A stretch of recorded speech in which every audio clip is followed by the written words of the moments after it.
tired. This game came out on so many different platforms. I didn't realize it came out on a Shield tablet.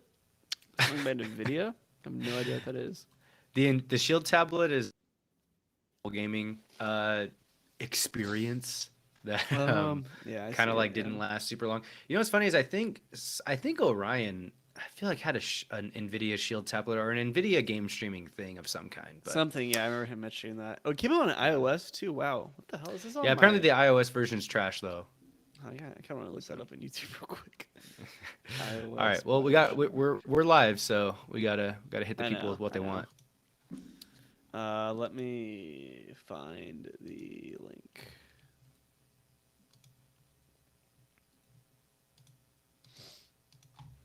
Oh yeah, it looks really bad on iOS. uh,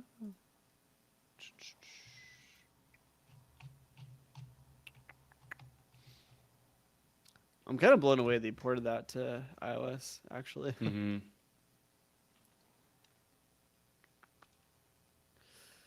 where is?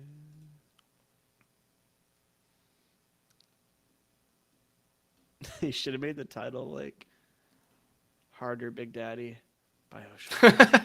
That would have been a little too much innuendo there. I know. All right, let me post this here.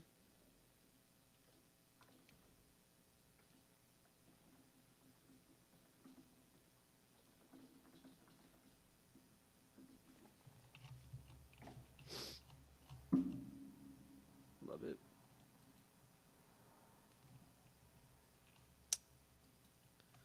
Let's pop out chat.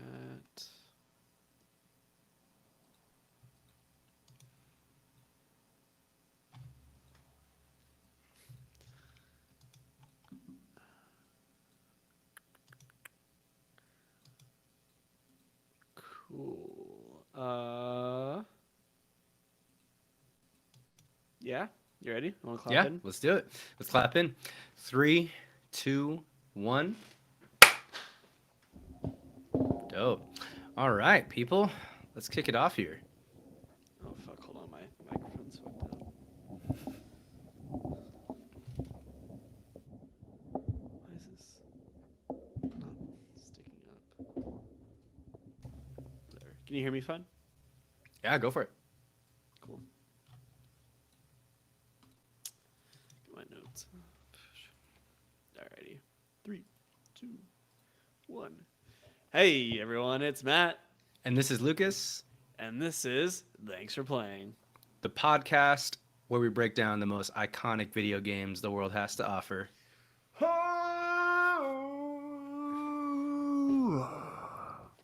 All right. I Would you felt a little. kindly record a podcast with me, Lucas? Would you kindly Oh, I listen to said me it. talk? I said the thing. Yeah, That's spoiler. That's huge spoiler territory already at the top of the pod. it's just dialogue, man. There's no context here.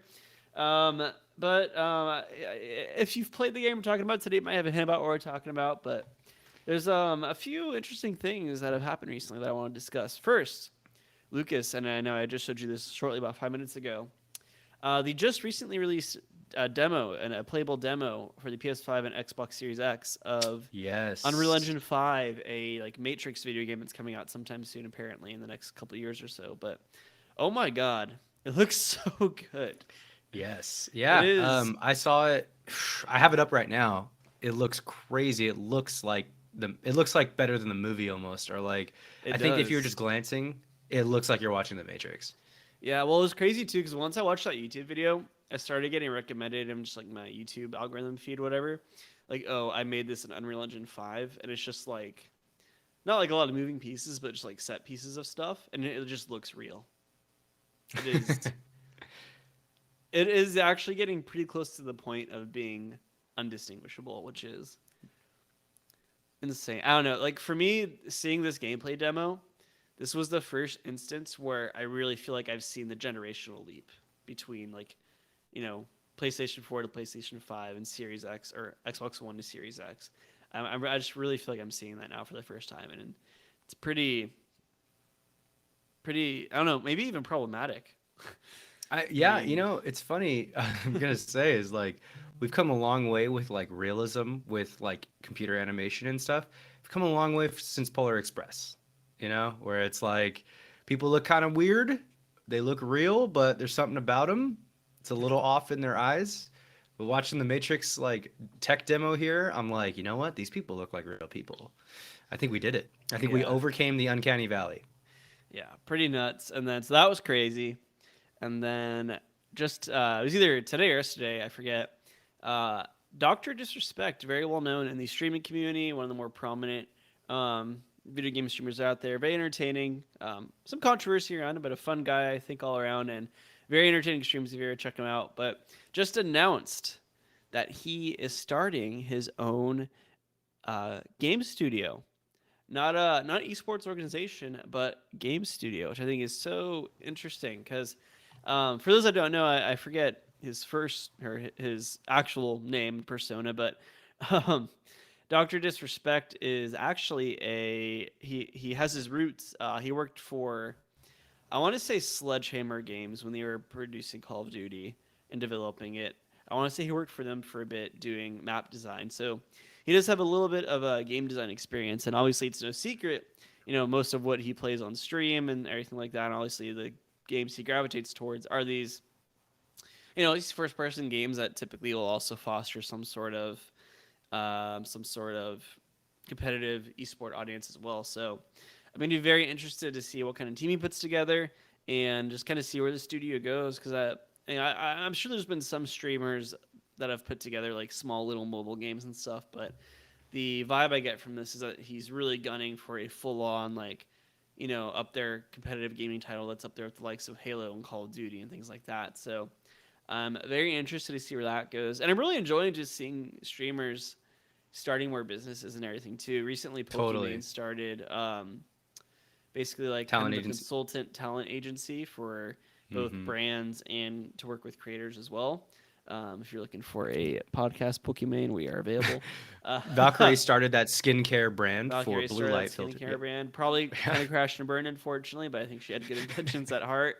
Um, and yeah, I'm really enjoying seeing these creators diversify and kind of expand their business and brand into different, well, for one, potential revenue streams, and two, just different audiences. Because I'm sure Valkyrie and Doctor Disrespect and Pokemon, as much as they love streaming, I don't think they want to, wake up and play games for 8 hours, 5 hours a day For the rest for of the their rest of their life. lives, especially Doctor Disrespect doing it in his whole get up and very eccentric personality that his character has. So I think it's great. I hope to see more higher profile creators branch out and go into more of the business realm I'd of be things. Yeah, I'd be curious, if he's developing his own studio. I wonder if his name enough is enough to compete with like the IPs of the Halos, the Call of Duties, the Overwatches, Blizzards, like the Riots, the people really creating and establishing like the competitive FPS stuff that's out there. Yeah. I'm assuming that Disrespect would kind of go for one of those with his brand in mind, would go for one of those kinds of games, no? I mean, yeah, literally, I'm looking at the Twitter bio for it right now. The name of it is Midnight Society. Um, Great name. Great name, yeah. And the bio is just new AAA game studio. So Oh. I think he's very much trying to compete with those games, and it's going to be very interesting to see what he can do with it. We'll see if he creates a single player experience. We will certainly play the single player experience, one of our mainline episodes. And if they Yeah. are going for that, we're definitely 3 to 4 years out from experiencing it. Game Yeah, development cycles are very absolutely. long. Yeah. Yeah. Unless they've already been working on it in secret, possibly, but I doubt that. Mm. I'm sure we got a little bit. Hopefully, it's not rushed. I hope it comes out. Whatever they do come out with is a high quality product. Maybe with some grappling hooks. I don't know. No, no, I want early access. Early access. I want it But right it's only away. ever in early access. Yeah, Yeah. yeah, I want it early at a discounted price, and it's always in early access. That's what I Yes. want. Perfect. Yeah. Alrighty, everyone. Well, um, that's that. And before we get into today's game, really quickly, don't forget to shoot us an email if you have any questions. That's thanks for playing pod at gmail.com. Again, that's thanksforplayingpod@gmail.com. You can also check us out on Twitter and Instagram, TFP Podcasts. That's TFP Podcasts with an S at the end. And in the link tree on both of those social medias, you can find our Discord.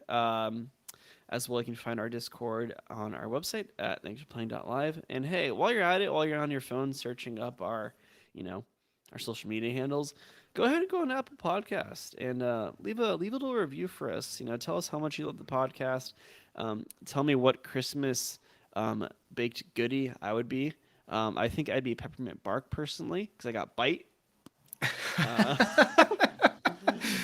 Whoa. I think Hang on. I think Lucas would be fudge. Um, Fudge is Christmas? yeah, I think so. Let me I ask you a consider it serious Christmassy. question. Okay. Is pumpkin pie Christmas? It Pumpkin's just like a fall, early winter thing in general. Pumpkin's acceptable anytime between the months of October and January. Okay. You just upset so many people that are listening to the pod. I I know. can already tell.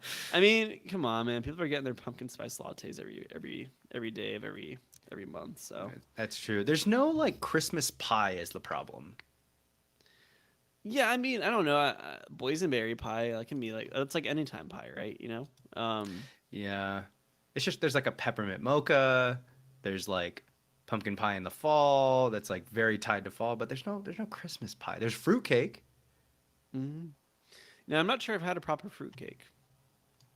Dude, I was just talking about this with the other guys in the play group. I have never had fruitcake either. I just remember like every like TV show cartoon I watched growing up just depicted fruitcake as like this grotesque like thing your weird aunt makes and brings to the holiday party.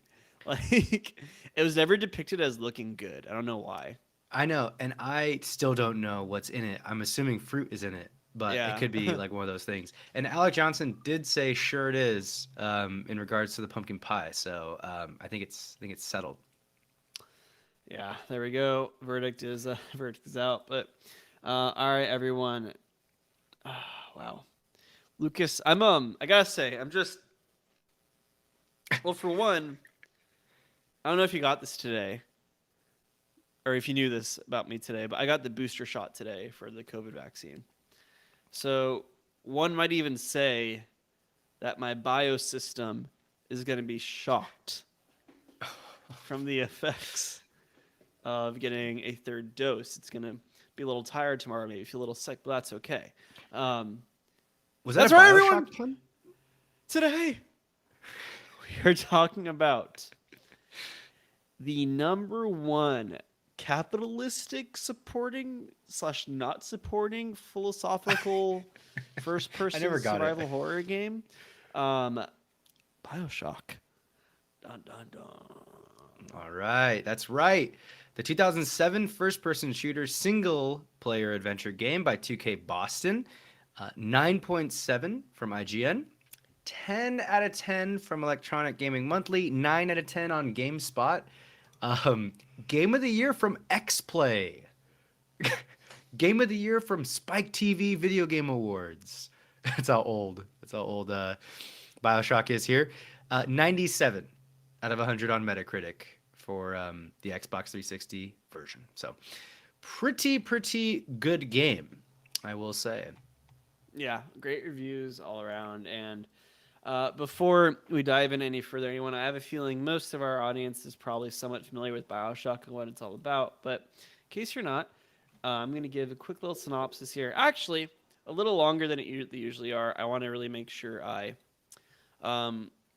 do justice to, kind of building the world of Rapture and kind of what it's all about, because I think a brief synopsis doesn't do enough to kind of really paint the picture of this game for someone that doesn't have any context of it. So without further ado, our game takes place in Rapture, a fictional large underwater city planned and constructed in the 1940s by objectivist business magnate Andrew Ryan, with the goal of creating a utopia where society's elite can flourish outside of government control and morality standards.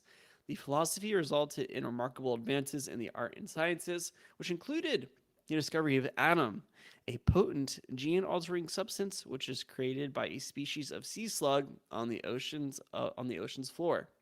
Adam soon led to the creation of plasmids, mutagenic serums that grant the user superhuman powers like telekinesis and pyrokinesis. When demand skyrocketed, certain businessmen even went as far as to plant sea slugs into orphan girls to mass produce Adam. These little girls became known as Little Sisters. Eventually, the wealth disparities within Rapture grew, and a war between the working class and the elites of Rapture turned the city into a war-torn dystopia right around the year 1958.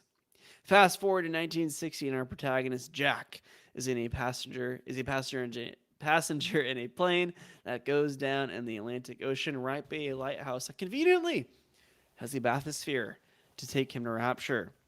When he arrives, he encounters Atlas, a survivor of the war who is trying to take down Andrew Ryan and save his family.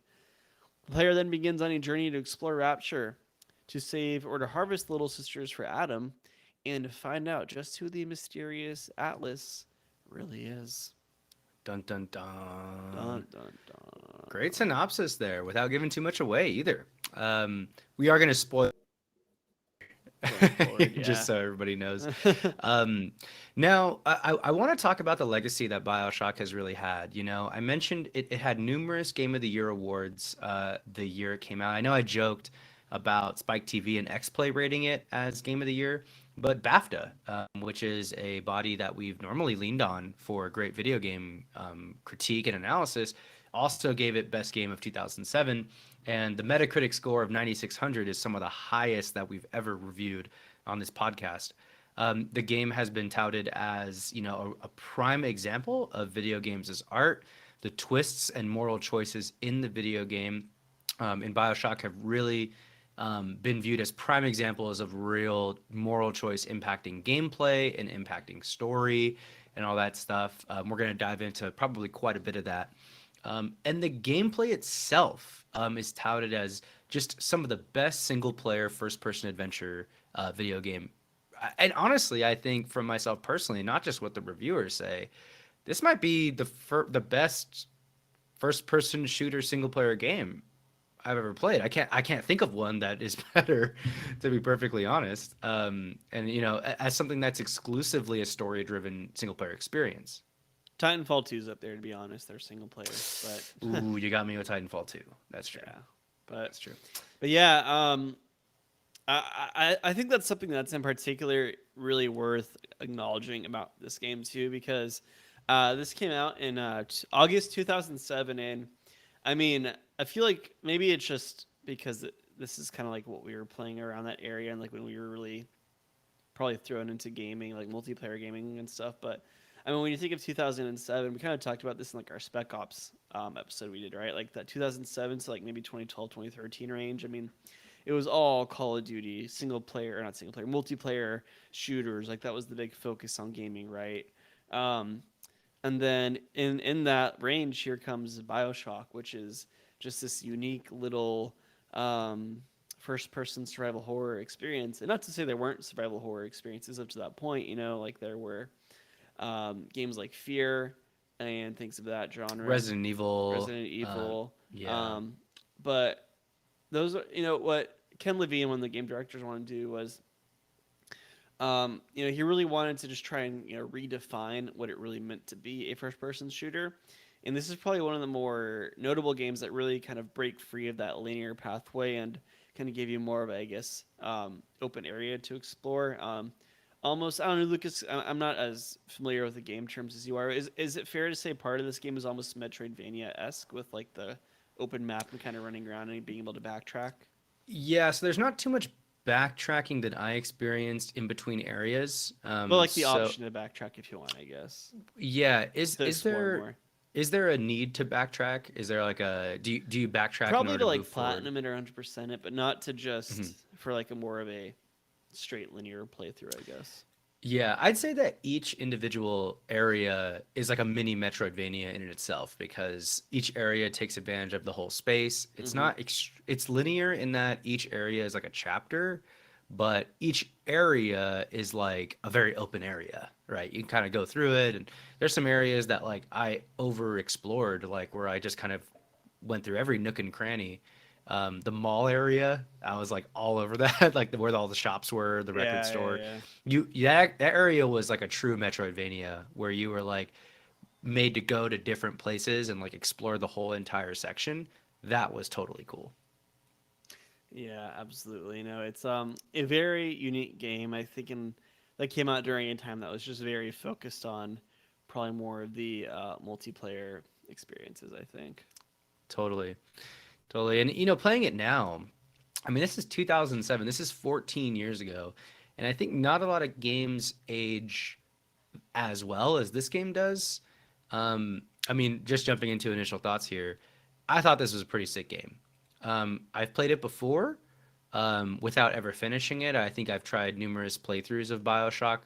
I mean, 2007, I was 12 years old when Bioshock came out, which is pretty insane.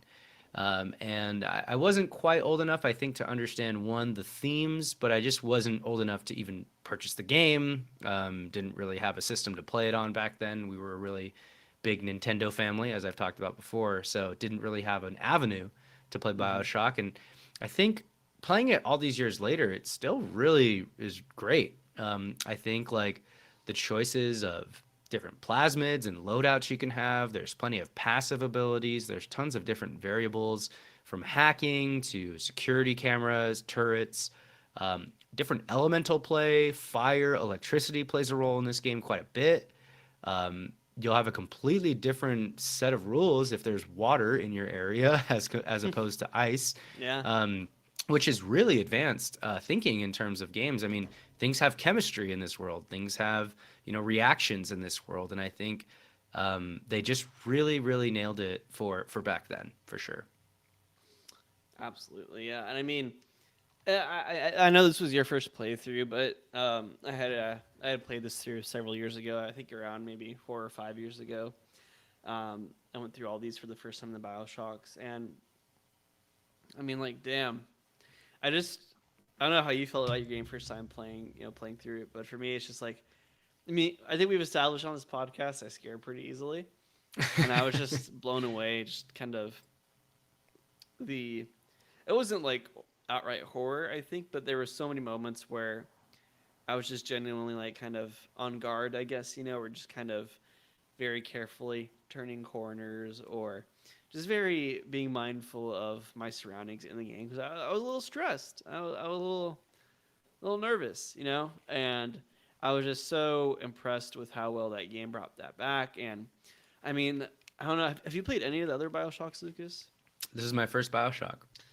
I can't speak for Bioshock 2, but this game and Infinite, they both have just such incredible openings, right? That just kind of like just throw you into this fantastical world, right? I mean, I think the very opening of Bioshock is probably one of the more cinematic things, right? I mean, there's so much world building in those first 20 minutes where you get these like close up looks at the splicers, you get a close up look at the Big Daddy fucking up a splicer, and then when you Yeah, that first was enter the awesome. world, when you first go down in the bathysphere, you just see this crazy underwater world, and I mean, it's like the Atlantis you're told about, right? You're waiting to see Little Mermaid and Sebastian come up and sing a song, but they don't. They They don't come. don't. The opposite Quite shows the up. opposite, and it's just such a. And the music that's playing is just, it's very awe-inspiring. I guess it just like instills a sense of wonder, and it just makes you want to explore this world. And I don't know about you, but for me, I just wish I had the opportunity to see Rapture in its prime, like before everyone was addicted to plasmid, and it was just like a hustling, bustling underwater utopia. I would have loved to have Yeah, like more, me too. um, like flashbacks to that somehow, or just a little bit more of that in one way or another. Because I mean, even exploring the war torn and just like dystopian, terrifying, distorted version of it was so fun just seeing going through the city. So I would have I loved just want to, to know how it got built. right? Like, Yeah, how do you yeah. build a city underwater? Just like I was hoping that I'd hear more about. I'm sure there was some little inklings of that in the found audio and stuff. Yeah. But Yeah. I was like, always like, man, how did they just build that? Yeah. You know? One of the Yeah. biggest things I do want to mention really quickly, just first impressions again. I fucking love Atlas's voice actor, Carl Hanover. Yes. So good. Like, Is it the oh, same person playing Fontaine after the I twist? think it's different. I think it's Okay, different. Yeah, spoilers. gotcha. Uh, but yeah, it's just, oh, he's like, my name's Atlas, and I'm to keep you alive. It's like, oh, Boyo. boyo. Yeah, pick up that wrench, boyo. Those are Those are tough. splicers. Those are You got to splicers. watch out for the splicers. Oh, damn. It's pretty good. That there's a Big Daddy, and there's the little sisters. It's just so good. Yeah. No, like you said, I mean, I agree with everything. Is like the way that you're slowly introduced to the world is like every single promise that the marketing and advertising for the game, even the poster, like and the loading screens and like everything totally gets fulfilled within like the first 30 minutes where you crash a plane, you immediately take like you immediately take control of the character within like the first 5 minutes of the opening, right? So from the moment you hit new game, you're basically start the game. There's a short scene of the plane crashing. You go through and you go down the elevator, and you're already like, bam. Like the moment that the lights turn on before you get to the elevator, and you hear Andrew Ryan's voice, and it's that statue. I forget, but it's like you're not quite sure the tone or like the ideology quite yet. It feels like maybe communist ideology or like some sort of different political thing other than like American capitalism. And it says, I think it says like to every man his own, or it says something like political at the very start. And then you go down in the elevator, and then Andrew Ryan's voice kind of reads along and says, is every farmer not entitled to his food? It says like this whole thing.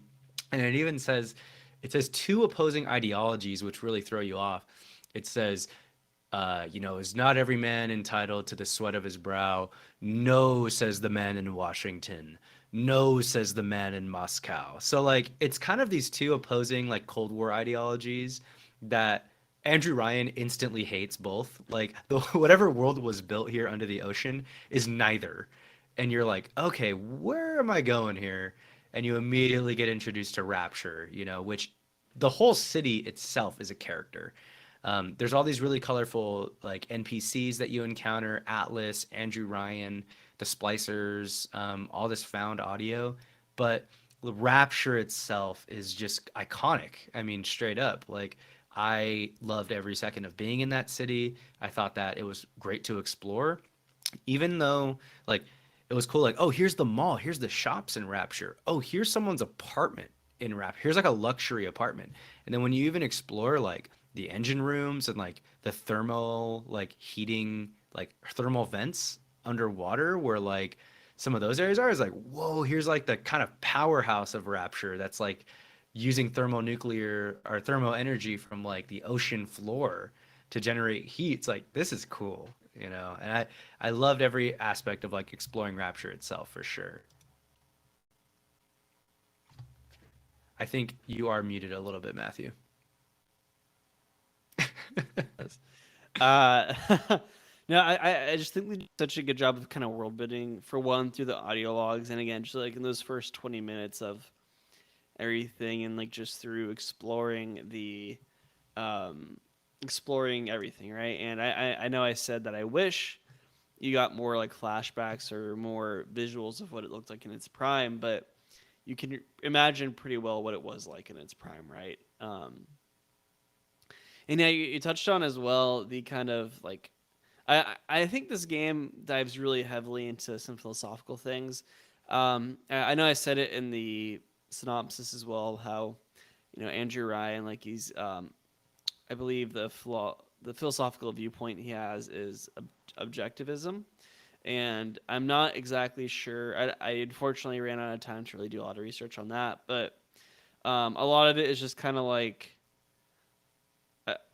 like your first priority is yourself is kind of what I got from the little reading I could do. Again, if I'm wrong, someone please write in and tell me. Thanks for playing pod@gmail.com. But like a very capitalistic like mindset basically, but not like just outright capitalism. You know, very very laissez-faire. Obviously, very kind of like, you know, the self is the most important, I think, is what I was getting from it. So I think that's all very clear, kind of the way he was trying to build the world, right? Because I mean, you even get some audio logs from him where he's talking about how like, oh man, you know, I'm getting a lot of pressure to regulate these plasmids because you know everyone's getting addicted, you know. And then he's like naming off the terrible side effects like, oh, insanity, blindness, death.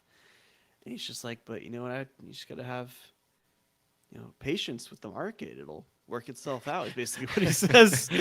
I'm just like, interesting. And I mean, you know, it's kind of interesting for a game to tackle in such a unique environment, for a game to tackle what these political things implications may have if taken to some extremes, right?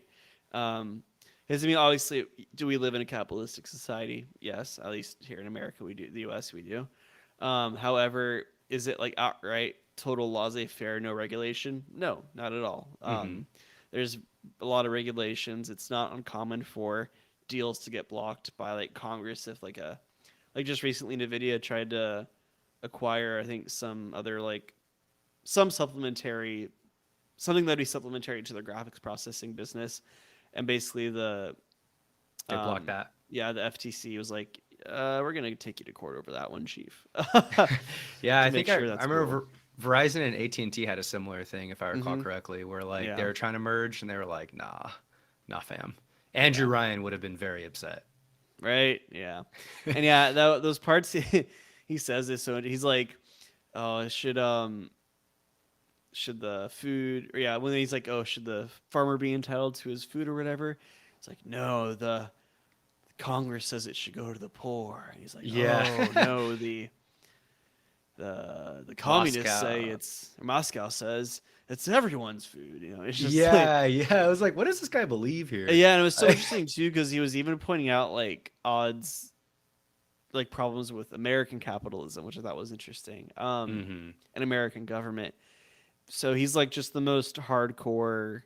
I won't even say like right wing conservative because I don't think those go one on one necessarily, but just like the most financially like laissez-faire as like as laissez-faire as you could possibly get with your mentality of things.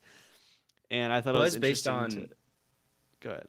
he was based on Rockefeller Jr. actually. Really John D. Rockefeller interesting. Jr. Yeah, I was reading a little bit about Interesting. that, and at least his spirit, you know, the kind of Mm-hmm. industrious, super rich man that he was, and like the get it done by yourself spirit that he embodied, especially like kind of for the 20th, mid 20th, early 20th century vibe that the team at 2K Boston was really going for here. Yeah, But interesting parallel there. absolutely. Lucas, did this game click for you? Or click for you? I have a feeling it did. Yeah, yeah, absolutely. I think that I mean, this was like one of many playthroughs that I attempted over the last few years. So, um, you know, I don't think it. I think trying to think back to when I first played the game, you know, when you start getting more plasmid selection and gun selection, the game really starts coming together and coming into its own, where you have different guns, different ammo for those guns, you have different plasmids and different plasmid loadouts. You start acquiring some money and some atom, and acquiring your different rewards and upgrading and upgrading. And I think it really starts clicking the moment where you get multiple like guns and plasmids. I'm not Yeah, sure if there's a specific moment, but I know that like when you first realize that you can shock someone with your left hand and then swing your wrench at them with your right hand after you stun them, it's like, okay, the interactivity between plasmid and weapon in the game design is very solid. Like it's very fast to switch between. It's fun to shock people and then hit them with a wrench. yeah, yeah, The yeah. ragdoll is I think awesome. I It's think like, Atlas literally has a line where it's like, "That's right, boyo, the old 1-2." You know, just like yeah, there you stun go. him, stun him with the because yeah, the electric plasmid is the first one you get. He's like, "Oh yeah, stun him, then whack him with a wrench." And it's just Yeah, like, it's "Oh, thank perfect. you, Irish man." What about you? When did it click? I mean, yeah, it's kind of interesting, right? Because I had already played the game. I had relatively recent memory of it, so I kind of knew very much like what to expect going into it. But it's really when you do get those first plasmids, and really once you start to acquire more than one plasmid and have like the opportunity to switch between multiple, because and I think just kind of segueing into game design here, I think what the game does so well is just the main mechanic is like, yeah, it's a first person survival game, a little bit of horror in there, and your main way of fighting is plasmids and guns. And what the game does so well is giving you a way to fight no matter really what your loadout is, I think. Because I think a lot of games are guilty of, and we kind of talked about this in Cuphead, right? Like, Cuphead, there were a lot of different loadouts you could do, but I think just if you're trying just to get through the game relatively easily, for the most part, the tracer is the best thing to use, probably with the invincibility dash, right? Hmm. And of course, you can get through the game with other options, but I think that in that game, it's like, oh, very clearly leaning into this loadout. Whereas once you're playing Bioshock, I felt that no matter what loadout you're using, it was as potentially as equally as potent and could equally be tailored to your playstyle as any other loadout could. Because I mean, there's so many different plasmids you can use, whether it's bees, freezing people, electricity, fire, hypnosis, putting out decoys. So many different ways to approach the game in combat that it just really adds a very good layer of depth to the game, and it adds depth, but it doesn't overly complicate it. It's just it's very Totally. simple, which I I was thought is so I was gonna good. say Yeah, that. Yeah, I think that it's not overcomplicating things, and also each loadout will compensate for certain weaknesses you have at the time. So there were times in the later portions of the game where I was really low on ammo, and I just didn't have resources, but I found a gene swap, and I was like, okay, you know what? I'm just gonna get the decoy, and I'm gonna get the freeze ray or whatever. And I was no longer electrocuting people and stunning them and trying to be super offensive. I started playing more defensive because I just didn't have a lot of ammo for that section. yeah, So until I found like a ammo bandito, just most hilarious vending machine of all time. Um, I changed up my play style to fit the certain situation I was in with the limited resources that I was scavenging for. So yes, I think that it was really fun picking and choosing how you approach certain situations. I love that I can solve really any problem with a different loadout. Even though, and the consistent is that all the guns remain the same, right? So the guns are always constant. It might change like depending on the ammo you have for each gun, but you know that that the SMG is just going to work in most situations yeah, if you have the ammo, right? yeah. So that's one thing, and it also depends on the environment. If there was a lot of water, I was like, you know what? Grab me that electricity. I'm just going to shock like three people at a time and just hammer them down with the pistol. So it was really cool to be able to solve those problems in a really unique way, depending on the section for sure. Absolutely, yeah, and a little bit. Something I thought I'm kind of excited digging into this a little bit because you brought this up to me a few days ago, and I was fighting you on it, but as I reflected on the game, I kind of started to agree. But there's definitely, I think, some flaws. I think you kind of mentioned it already how there's one point where you ran out of ammo and you were just waiting for the next vending machine. And I find that there is a lot of points like that in the game. I Yeah, don't I don't think that running out of health kits or Eve for your plasmids was too much of an issue. However, I was constantly wondering, okay, where's the next, Circus of Value or Ammo Bandito, right? totally. I was gonna say this for nitpicks, by the way. Yeah, well, I mean, we can brush on a little bit now, but I mean, I think that's worth bringing up in game design too because it was like an actually like a very cognizant thing, and it wasn't even like, I mean, again, it's a survival horror game, right? So it's, of course, there's gonna be some sort of um, ammo thing that you're trying to save, or some sort of ammo. Why can't I words right now? Yeah, a Words are hard. resource like the Conservation system is what we're looking yeah, for. exactly. Resource Yeah, management. But it was just kind of like resource management for the sake of resource management, I guess. Yes, that's the point. I think. I mean, you kind of nailed it on the head right there. I think, and this is my super massive hot take that's gonna blow up the whole video game industry, turn it upside down. Um, and again, I know I just talked about how you can compensate for not having ammo by running different plasmids, but that being said, um, scavenging for resources in any game is not fun. It No. just is was what I've realized after playing some more Bioshock is it's a chore to do unless you have a game where the base mechanic is like collecting resources and building things off those resources, like Stardew Valley or like RuneScape or something. I Like was gonna say then like the only resources time I really have fun in those kind of games is where Valheim. Valheim, like where it's just Yeah. like a bunch of guys just fucking around, or your friends that you're playing with, whoever that may be, and just running around and going on stupid quests to try and get Yeah. just enough iron for so one person can maybe have enough armor to fight a boss. You know, Yeah, exactly. yeah, And that's like, I mean, that's a different like genre. It's a different experience entirely because it's like the game itself is a resource game and like gathering resources itself is like a little bit of a game because, you know, you might have to like get this other resource in order to make that gathering more efficient or like a tool might be a little bit more appropriate. Different types of things would make that a little bit different. But if every action you take in the game to move forward is draining a resource that is non-renewable, it's pretty annoying. Like yeah, you need ammo to fire your gun, you need Eve to shoot a plasmid, and I think that from some of the best games that we've played, That's a renewable resource. Like Control has no ammo, right? Control is instead more focused on you can't shoot too much of your gun at once, otherwise you just like kind of overheat overheat. basically. But yeah, you overheat.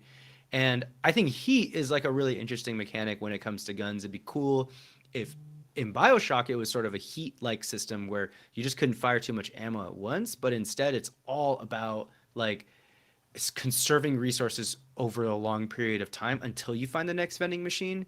Because the thing is that you're gonna loot every body you find, you're gonna find money, you're gonna hack the vending machine, and then get all your ammo back Yeah, anyway. So it's just a way of refreshing the thing that Control does passively.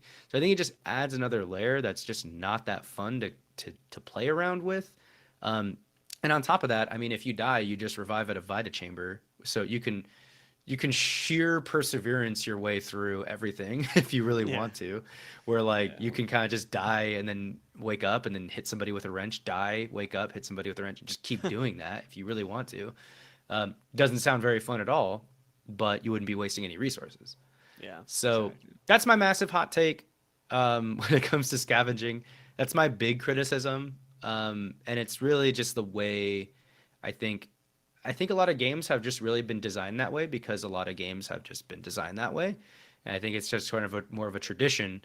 And maybe we're going to start seeing games move away from that. I mean, I just mentioned Control and Hades, which don't do that, and they're the best combat like on both ends of the spectrum, you know, melee, over the shoulder, third person shooter, whatever. They're doing both of those kind of genres very, very well. Um, so maybe we'll see more. Yeah, gonna be interesting in the future to see how that all that plays out. Definitely. Moving into art style, Lucas. Rapture is fucking sick. Yeah, yeah, Yeah. Art Deco, man. Like retro futurism type shit. Really cool. Yeah, I mean, for one, I kind of already mentioned it with first impressions, but just that first instance where you enter into the world and you just see everything, and it's just like, holy shit, I get to explore this underwater, like Wonderland, basically. You know, it's very, it's exciting. It really is, and it just, yeah, creates that sense of wonder. And then something else that you also kind of touched on was like it's just interesting to see how like an underwater city would potentially actually be designed, Yeah, how like, oh, maybe this is how, like, you need the pressure here, like you said, like there was like the water heating thing you noticed or whatever. So things like that are so cool. And then something I think that they do very well with the art is they kind of tell the story through art, right, and give like hints to certain things.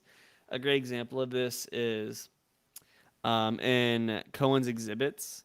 You are able to you find so Atlas. One of the plot points is Atlas is trying to have you find his help him save his wife and his daughter, and then he says, "Oh, their names are Patrick and Moira."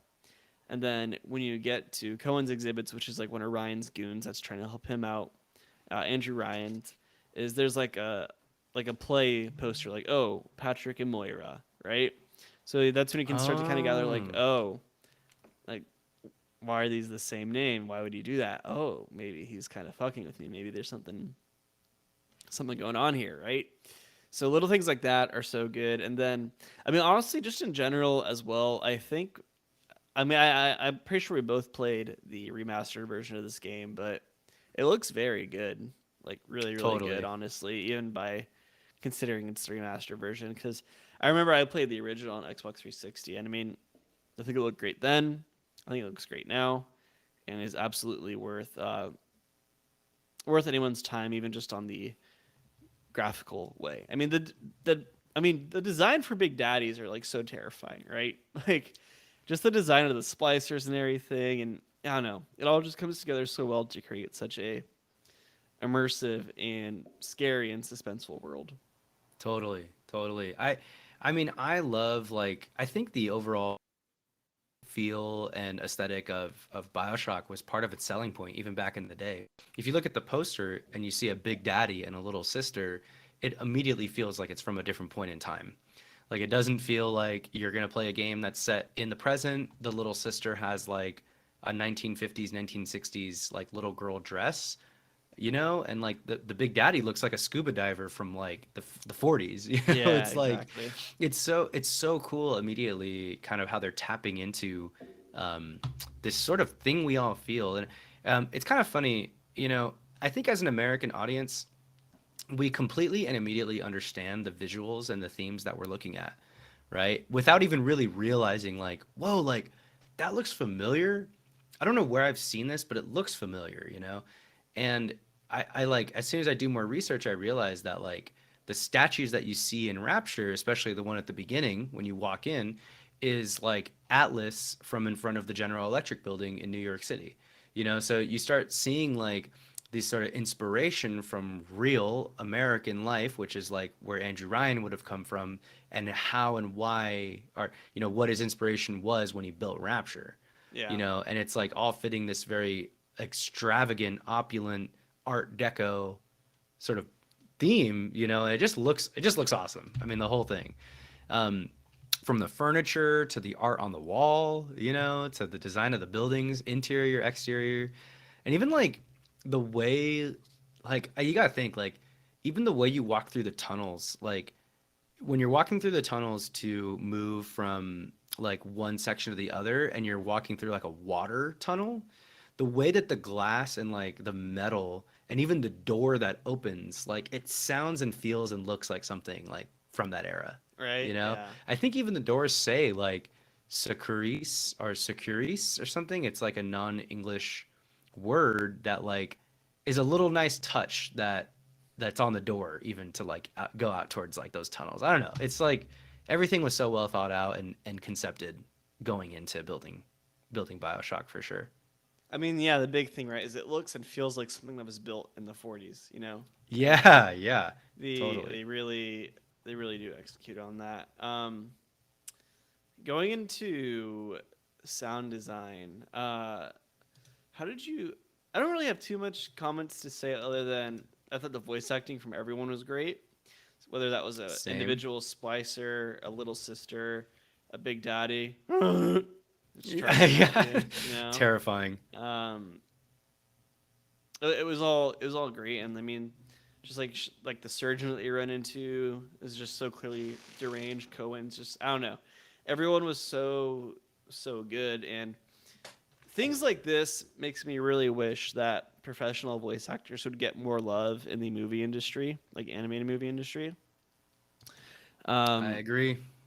I mean, I definitely, to be clear, I absolutely believe there's some um, A-list actors that normally do screen acting that could absolutely put in incredible performances on um, the voice on a voiceover role.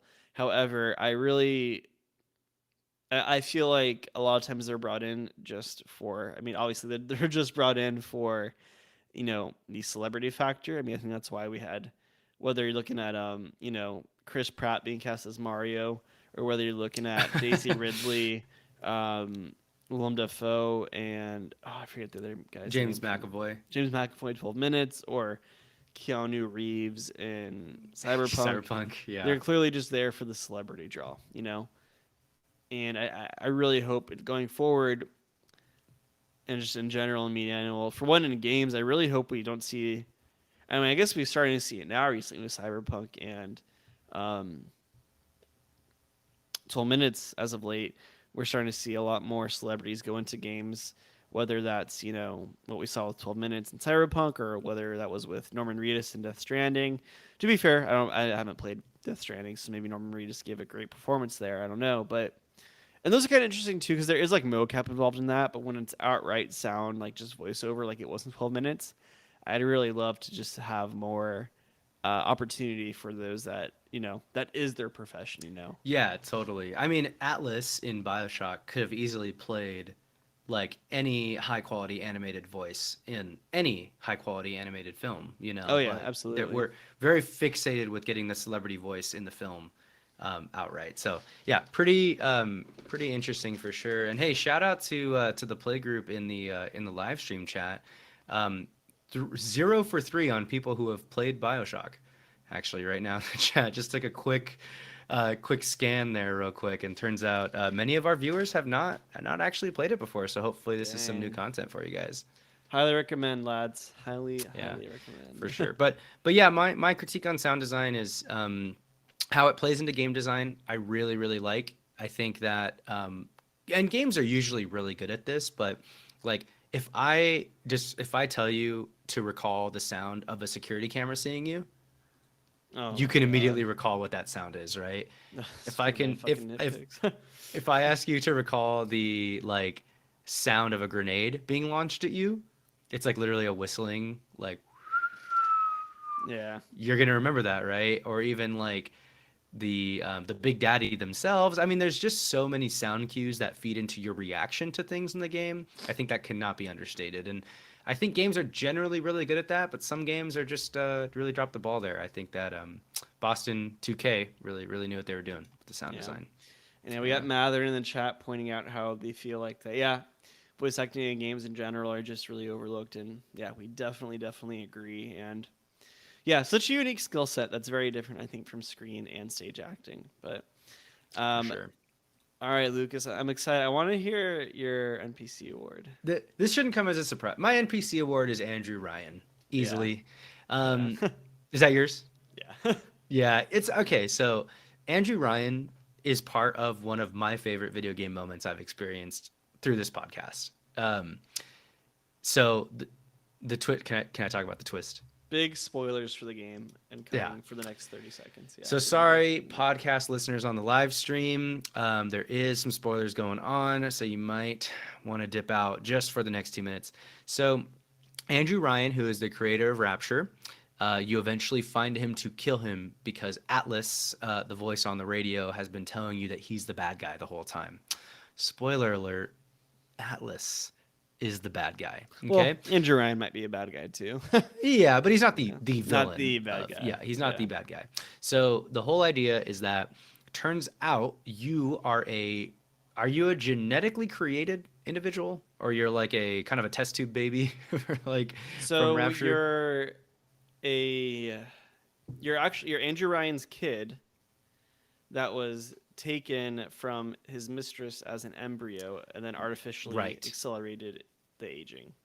Right. So you're actually like a little baby man, basically, and you have been. I thought you were about to say you're like a little bitch, basically. Like yeah, you're a little baby man, and the idea is that you've been imprinted with a trigger phrase, which is great because these are actually Cold War era like ideas, which is where a sleeper agent can be activated with like a certain phrase that you would use on a sleeper agent. So somebody could be like an undercover United States FBI agent from Moscow, but they don't even know that they are until you say a specific phrase. Then they go kill the president of the United States. So call back here. You are being triggered by a phrase that is, would you kindly? Right? So the whole time Atlas has been saying, would you kindly do this? Would you kindly do that? Pushing you to your next objective and your next objective. And when this is revealed to you, it is pretty mind blowing, actually. Yeah. It's really fun. Yeah. And I remember my jaw dropped. It was one of those twists where my jaw actually dropped, and I was like, what? Because it's such a passive phase, you won't really notice it while you're playing it. He just keeps saying, and it's not going to register as, oh, you've heard this 3 or 4 times over, right? Yeah, it's just, would you kindly go over to that area? And it kind of replays all those moments really quickly for you when you first meet Andrew Ryan. And basically, Andrew Ryan calls you a slave. Yeah. And he says, like, you're a slave because you obey and, like, you don't have any freedom is kind of what he's saying to you. And then he says, I think Andrew Ryan says, would you kindly, like, kill me? He does the final blow, yeah. He basically kills himself by using the trigger phrase on you, the player, and you lose complete control of your character and beat him to death. And as you're beating him to death, he's telling you a slave obeys, and like you kill him with you don't have any other choice. And like mind-blowing moment, NPC award for sure, because he is basically telling you, the player, that you'd never had control, right? You're a slave. It's some like Stanley Parable level stuff. It's pretty heady. Yeah. Yeah. And what was crazy was like when I was playing through the game, I was kind of thinking, because there's an objective arrow at the top center of your screen the whole game. And it's just telling you where to go. Walk from point A, walk to point B, kill that guy, kill the boss, get some Atom, move on to the next zone. And the whole time Atlas is telling you what to do. And I was kind of thinking like, man, I kind of wish this arrow wasn't here, because I'm just getting told like exactly where to go every single second of the game. And then when Andrew Ryan tells me that I'm a slave, I'm like, what? Like, oh fuck. It was pretty crazy. And then this was a crazy part. After this happened, I wasn't sure if this was me accidentally turning off the arrow, but the arrow did go away at a certain point a little after, when you have to like de-slave yourself. I think I may have accidentally turned off the arrow, but I was like, no way they're that smart. Like that I think they got rid of. I like being guided, to be honest. Yeah. Personally, but Would you kindly? Yeah, right. Would you kindly be a slave, Matt? No, yeah. I mean that reveal is so incredible, and unfortunately, again, I had already played Bioshock not too long, or not more recent enough to where I remember the twist, so that was all still relatively fresh to me. But I mean, it's so fun on replay, just hearing all the would you kindlys, would you kindly this, and just kind of looking for certain clues that clearly show things are off. So getting to experience all that again was just awesome. And then, I mean, yeah, Andrew Ryan is my NPC award as well. And I just love seeing someone that is just the most like extreme form of like laissez-faire capitalism. I think it's so fascinating. I mean, obviously everything's so exaggerated, but like, here's this guy that is so distraught with how governments operate that he says, fuck it, fuck you, fuck America, fuck Russia, fuck any government. I'm taking some rich fucks. I'm going down to the middle of the Atlantic Ocean to the bottom of the seafloor, and I'm going to build a city. We're all going to be rich. I'm going to give everyone magic powers, and we're all going to have fun. And I don't know. I just love that, seeing how that extreme could play out potentially. Obviously with some, fantasy fiction exceptions here and there, but and hearing his little philosophy snippets are just so fascinating as well. And I'm very curious just to dive into like learn more about like what objectivism really is going forward as well, just to kind of get a better idea of some of that as well. So definitely my favorite NPC there. Awesome. Companion piece pick. Go for it. All right, I'll go first. My companion piece pick is the 1964 dark comedy by Stanley Kubrick, Dr. Strangelove, or How I Learned to Stop Worrying and Love the Bomb. Cold War era film, 1964. It's about U.S. forces in a war room deciding to take the first strike or not take the first strike on Soviet Russia. Oh, It's considered to be one of the greatest films of all time. It's in kind of an unhinged satire on the kind of the Cold War era, politicians, people deciding who should take the first strike, and it's a lot about mutually assured destruction. Black and white, dark comedy by Stanley Kubrick, and it's really, really great. I think the tone just kind of reminded me a lot of Bioshock. I think this definitely has a lot more humor than Bioshock had, but just that kind of mid-century American, I guess paranoia is the best way to phrase it. Where like, your what's driving you as a citizen is really desire to get away from certain things, or your desire to rebuild or destroy or both certain things. And yeah. I think even some of the aesthetic and the sets, especially the war room in Doctor Strangelove, really remind me of Bioshock in a lot of ways. So for those of you that have never seen it, definitely check it out. It's kind of essential viewing for any film nerds out there. And yeah, just really my companion piece pick. What about you? That is absolutely one that's on my list right now because that sounds Awesome. really fun. Good movie. Um, mine's not as cool. I just picked Waterworld. No, that's sick. That's good. I Wait, really? The Mariner, baby? yeah, man. I unironically love Waterworld, and my companion piece is for this one on the basis of a lot of that world is underwater and Rapture's underwater. And I don't know. The movie gets a lot of shit, but I think it's sick. I'll never forget my first day of film class in high school, which is literally just a movie or class where we just watched movies and took like tests on them that were really easy. She's like, "All right, everyone, tell me what movies you want to watch this year." And well, not tell us, but she had us like write it on paper, and then pass it in on like to know you sheets basically. And then she read mine, and then like without saying, like looking at me, she just goes, "We are not watching Waterworld." Like, like made a point of it. Like I was like, "Oh fuck." This is so on Um, brand that you unironically love Waterworld. it's one It's of just it's great. right up there with Digimon as far, the Digimon movie, the American version as far as cinematic masterpieces. Um, Love this. but yeah, no, I think Waterworld's a fun movie. It's great. Go watch it. Hang out with the Mariner. It's a good time. It sounds like a good like movie party movie to I think it watch would for be. sure. Yeah. Because I think you're either gonna get people like you that just like love it, and then people that are just like, "What the? Come on, man!" But I think they'll be having a good time either way. Yeah, and I forget if it was at. I think it was at Universal Studios. They actually have a pretty cool like. I don't know if they still do. They do.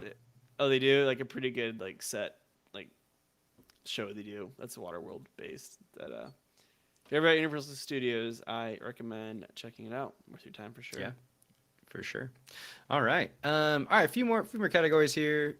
Favorite moment. I actually already said my favorite moment, which is the twist reveal, Mm. where Andrew Ryan makes you kill him. Not sure if that's yours. So I had two because I knew that'd be yours. So one of mine is definitely that one. Obviously, I mean for all the reasons we've already stated, and then two, we'll also just touch on that a little bit more. I find it so interesting that Ryan has total control over you at that moment and just decides this is how I want to die. We didn't really unpack that one that much. I feel like the game doesn't dive into it that much, so I would have been very interesting to kind of get more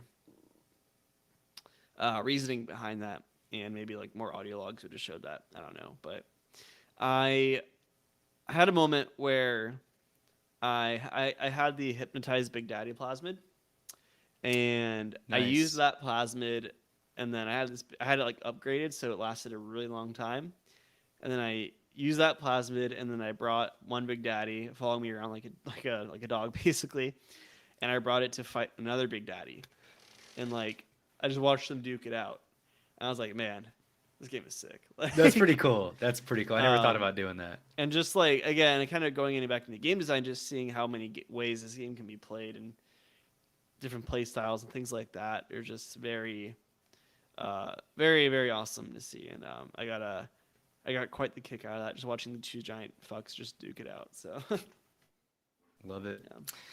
yeah. All right. I do have a few more for this next category, which is nitpicks. All right. Let's talk about turrets for a second. and cameras. Hmm. I'm gonna. This is an indictment on the whole system, taking the whole thing down. Turrets and cameras are ass. I know they're supposed to be ass in every game, pretty much, but I hated turrets and cameras in this game so much. I don't think that they add a layer that's that much fun. You can pretty much run past every camera unless you fuck up. Like you're just gonna be able to run past most of them. And turrets, okay, this is the annoying part about turrets and cameras. They don't see other enemies as threats. I Like know. they won't lock on to I Big know. Daddies. They won't log on to splicers. That is just a logical flaw. It's My like, only come logic with that on. was all the splicers were somehow serving Andrew Ryan, but even then, I don't believe that. So, That was the yeah. most annoying part. That is a huge nitpick for me. Um, and I do have another high level nitpick, but I want you to hit one of yours first if you got any. Yeah, I got a couple. Kind of already touched on it, but yeah, poor use of like ammo conservation to create suspense slash stress. And I wish we had more cinematics in the game. I feel like 90% of the real cinematic moments in the game are all in the first like 20 minutes of the game. I would have loved if we just got more, either more cinematics, like some more cutscenes here and there. But the game, again, to compensate for that, does a very good job of like telling the story fluidly. I don't know, but I just would have loved. Like, I want to see more of Rapture in a more like I guess structured way. I don't know, A more and third person way or something, yeah, like like outside of your own body. yeah, like not experiencing it while I also have like two splicers chasing after me. Oh yeah, would have loved that. And then this is just a personal pet peeve of mine. There's just a lot of like, oh, go run and find this missions, and I just hate those personally. Yeah, I agree. Those were pretty ass. You know. Um, I got a big nitpick here. Mm. It's not an indictment on the whole system, but it is something from our good friend Jonathan Blow, one of my favorite video game minds, the designer of The Witness and Braid, a very outspoken game criticism or game design voice. He actually had a pretty big take on Bioshock that I actually agree with here. This is back in 2007 when the game came out. He was quoted saying, and he's talking about the way Adam works as a resource in the game with the little sisters. For those of you that don't know, whenever you kill a Big Daddy, which is the big scuba diver guy, you get to either kill or save a little sister, which is those little girls that are following them around. And when you kill the little sister, you get a resource called Adam. Yep. And then when you save the little sister, you get a little bit less Adam. And the idea is that when you kill them, you're going to get a lot more, and it's going to help you in your journey because Adam allows you to get more upgrades, plasmids, health, what have you. Now, Jonathan Blow had a take here, and he says, what you're supposed to do is kill the Big Daddy, capture the little sister, and decide if you want to kill her or rescue her. It's supposed to be a big ethical dilemma. As it turns out, it doesn't matter whether you do either. The game throttles the rewards either way. The very idea of this save or kill dilemma is an architected idea imposed from the top. Quote, the game rules determine the actual meaning of life in the game, and it says whatever you do to little sisters doesn't matter. No matter how much the game tries to convince you it does. I am going to soft agree with that one because mathematically you get the same amount of Adam. You get Oh, does it? 10%. You actually get 10 Adam if you save them. That's it. But when you say every 3 little sisters that you save, you get an additional award in the form of like a teddy bear that gets delivered to you, Right. which Yeah. makes up for any Adam that you lose. So ultimately, Mm. you end up with 10% less Adam. And at the end of the game, I had so much excess Adam. It was just like the 10% was negligible. Yeah. No. So I do Yeah. think that there was this weird miss where like the game should have been way, way harder if you saved every little sister, but it probably was around the same level of difficulty. But the promise in the story is that the game, you're making a sacrifice by saving them. Yeah. No, I agree with you there. I mean, that's just kind of like it's like just fake choice basically. Where did you find Jonathan Blow talking about it? I'm kind of it's very It was linked specific. over on Wikipedia. The Mm. website is gamasutra.com. game developer blog here, and this is again all the way back from 2007. People love or hate Jonathan Blow for his outspoken opinions, but I think he was pretty on the money with this one. Yeah. Damn. Yeah, I'll give him that one. Cool. Would you play other developers from this game? Yeah, absolutely. I'm guessing you would as well. Yeah, I mean, I've yeah, played for sure. Infinite. I haven't played 2. I'd be curious to go back. Yeah, he actually plays a Big Daddy in 2. Really? Do you have the Yeah. stupid visual POV Not as or FOV? egregious, I don't think, as it is in Bioshock that we played today. Or That this. moment was so cool. You finally become a big daddy, but just the visual FOV is like, Just absolute just doesn't. ass. Yeah. Yeah. Yeah, for sure. But yeah, Um, I absolutely want to play Bioshock 2 and Infinite after this. yeah. And then I think they're coming. There's rumors of a Bioshock 4 that's gonna be like set in space or something, or the Arctic. Yet to be confirmed, but very interested to see that when it will be. And then final conclusive thoughts. It gets the Sequoia of approval for me, absolutely. Lucas, how about you? Seal of approval from me. I think even now, 14 years later, this game has aged very well. If you're ever looking to play a game that's really gone down in history, and you have a weekend to kill, Bioshock is on there. I'm sure you can find it for Good one. $5-10 on Steam. It was free on Game Pass, so it's the perfect little thing to play for sure. Absolutely, yeah. And on PlayStation now too, if you're using that one. Alrighty, so we have reached the point where Lucas and I will each give our ratings out of 10. This is the ultimate rating system that usurps everything else. Lucas, on when I say yeah, Okay. okay. When I say yeah, you'll give your rating. 3, 2, 1. Yeah. 8. 9. Oh, wow. Yeah. I don't know. Maybe it's because this is my second time playing it through. It shouldn't hit quite as hard. Hmm. But yeah, I think the security bots just got to me. I hated the security bot. Yeah, I don't know. I think I really, despite the criticisms with some of the story aspects, like I brought up, I just love that twist with Andrew Ryan. I think it was really, really some of the best twists I've seen. And the core gameplay, the scavenging, I don't want to fault the game too much. I do find that game design principle very annoying when you scavenge, but I also do believe that that's a product of the time. I'm not sure how much of a concept there was of heat, like Control has, for a game in the era of Bioshock, right? 2 generations ago. So game design principles were different, and I think that's just how games were really developed. So yeah, I don't want to fault it too much, but I'm hitting it with that 9. I think it's a game worth playing. For a number of different reasons, which we stated. Yeah. Absolutely love it. Alrighty. Dang, that was a fun episode. All right, Yeah, for sure. everyone. If you want, you can hang out with us. Shoot us an email. Thanks for playing pod@gmail.com. Or you can shoot us a DM on Twitter, Instagram at TFP Podcast. That's TFP Podcast, then S at the end. And of course, as well, you can also find in our Twitter bio and Instagram bio our link tree, links to various things, as well as our Discord. Coming out the Discord, guys, it's a good time. We have a great community in there, and a lot of fun. We have a really solid little community in there. Actually, it's a good time and absolutely the best way to reach both Lucas and myself. So highly recommend that.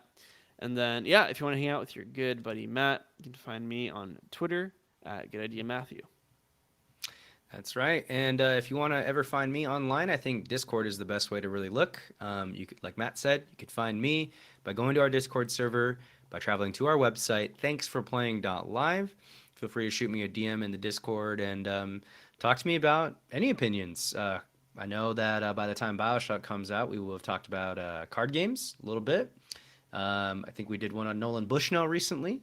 Did one on notable horror games. There's a lot of good content we've been putting out, so I'd love to hear some feedback on it. Maybe you want to debate me. Maybe you think I'm wrong. Tell me why. Love it. All right, everyone. This has been. Thanks for playing. Catch you next time. Skip it up.